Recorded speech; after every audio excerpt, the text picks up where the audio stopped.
that you are strong, you are the person you would like to imagine yourself to be.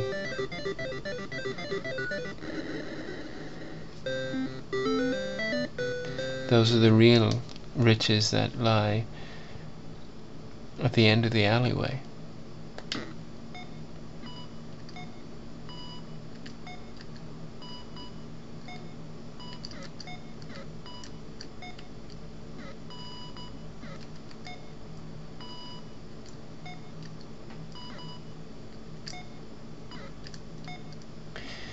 The other great thing about Alleyway, I mean, there really is no strategy to Alleyway, at least not the way I play it.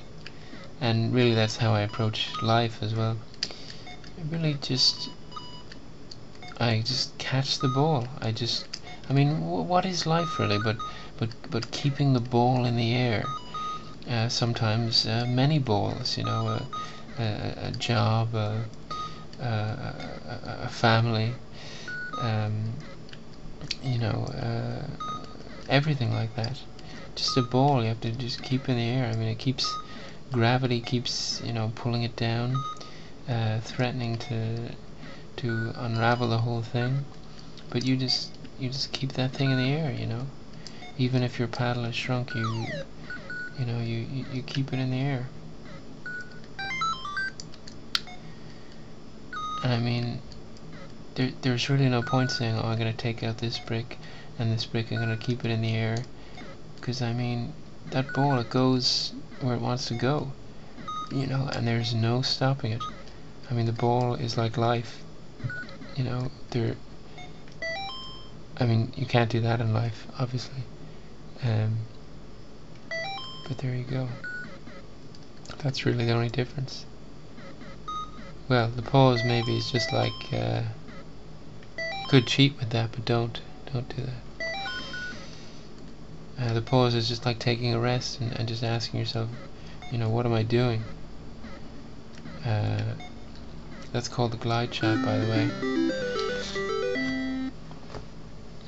I mean, the things you can learn from Alleyway are in many ways, you know, infinite. I mean, as a child, I played Alleyway, you know, constantly. When I was in, this is really what you want to have happen. When I was in Castlelyons and Cork, at my uncle's place, and he didn't have a lot of entertainment. There was really not a lot for me to do. I mean, all I had was Alleyway. But in all that time, and I must have played it for hours and hours a day, I think I got to something like the 16th stage or something like that. That was total fluke. But then, you know, how many years later? Let's say 13 years later. You know, I pick up Alleyway again, and I get like one stage further, which just makes me wonder. I mean, if Alleyway doesn't matter, I mean, then how is it after, you know, 13 years of life, I only managed to progress one stage in Alleyway? I mean, isn't that really saying that this life's journey, I mean, we may think we make giant strides, but really we've only made a tiny step, and in a place like Alleyway, where there is nowhere to hide, there is no fancy frills, all there is man. You can see his head in the corner there, and the bricks and the ball and the stick. That's where the progress is counted. You know, so most of what you thought was progress was just so much air, you know.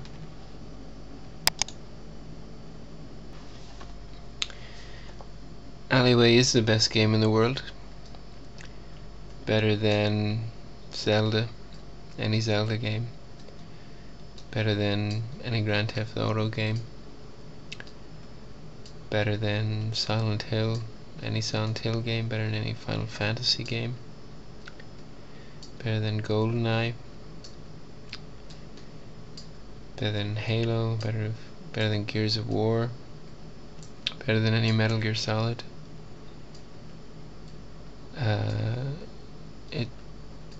It beats them all. You know, it really does. Any of the Mario games, it is the greatest. That's why I made this video, and that's what I've set out to prove. But I think it's really unnecessary, because I mean, anybody can see it is the greatest, you know.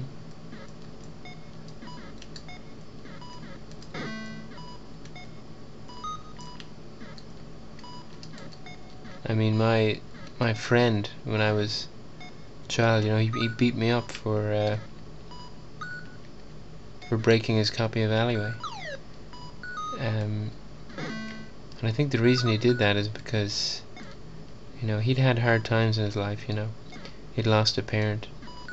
And obviously Alleyway was the only thing that brought any kind of sense to his life, you know.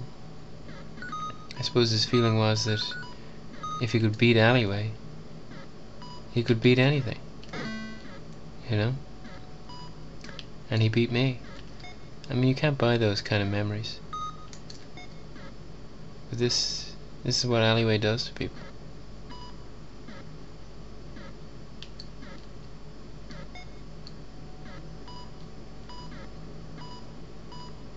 It's only after playing for a couple of stages that you notice that the ball has a tiny white mark on it, like a shiny marble. Why go to that trouble to make the ball a marble like that?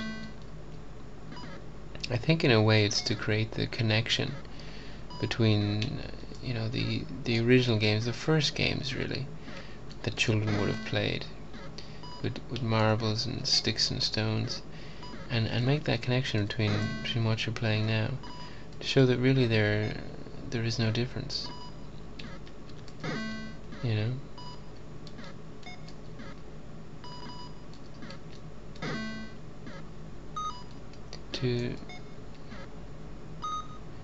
And also in a way to show off.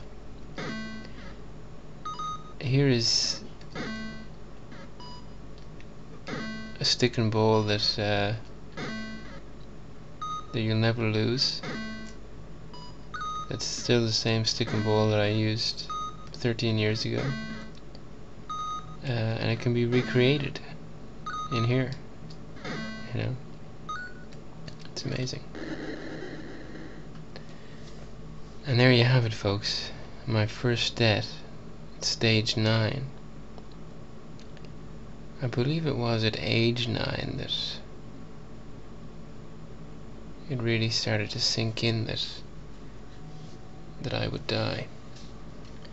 So I think it's appropriate that I experienced my first loss of life here in this game of Alleyway at stage 9. But you'll notice in Alleyway, there's no wailing, there's no grief, there's no horrible death scenes. Simply an explosion. From dust we come, and to dust we return. And then the screen is left blank. The decision is up to you to replace the ball, much like in a game of pinball. I think in a way it's to allow you a moment to pause and reflect. Clearly you've lost the ball because you've lost your concentration, and this pause allows you to regain it. But you are shaken. You've been reminded that there is a great, great void. Most of the screen is void, just like most of reality is just space between particles.